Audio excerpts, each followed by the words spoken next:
అంటే ఈరోజు నేను సూటిగా చెప్తున్నాను చంద్రబాబు నాయుడుకి, నీ పార్టీకి పండగ లోపల లిస్ట్ రిలీజ్ చేస్తానన్నావు కదా, మరి ఎందుకు ఇంతవరకు ఒక్క పేరు కూడా రిలీజ్ చేయలేకపోయావో ముందు చెప్పు.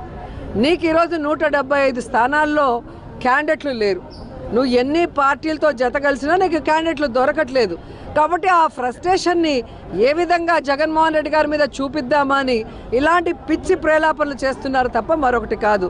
రెండోది, ఈరోజు చంద్రబాబు నాయుడికి కుప్పంలో గెలవను అని భయం పట్టుకుంది కాబట్టి 2వ ప్లేస్లో నించోడానికి కాన్స్టిట్యుయెన్సీ వెతుక్కుంటున్నాడు. అలాగే మందలగిరిలో ఏ విధంగా లోకేష్ గెలవనన్న భయం పట్టుకుంది కాబట్టి ఇంకో కాన్స్టిట్యుయెన్సీ వెతుక్కుంటున్నాడు. అలాగే పవన్ కళ్యాణ్ ఏ విధంగా ఒక చోట కాదు 2 చోట్ల గెలవనని ఈరోజు ఇంకో 2 చోట్ల కోసం పరుగులు తీస్తున్నారు. మీరా జగన్మోహన్ రెడ్డి గురించి మాట్లాడేదని కూడా ఈ సందర్భంగా తెలియజేసుకుంటున్నా.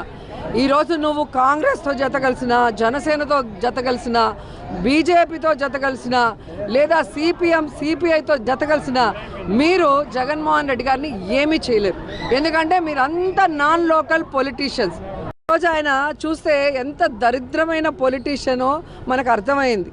పొద్దున్నే జనసేనతో ఉంటాడు, మధ్యాహ్నం కాంగ్రెస్తో ఉంటాడు, రాత్రి బీజేపీతో మంతనాలు, ఈ ఇన్బిట్వీన్ సిపిఐ సిపిఎంతో. ఆయనకంటూ ఒక ఇండివిజువాలిటీ లేదు. ఆయనకంటూ ప్రజలకి మంచి చేయాలన్న ఒక ఎజెండా లేదు.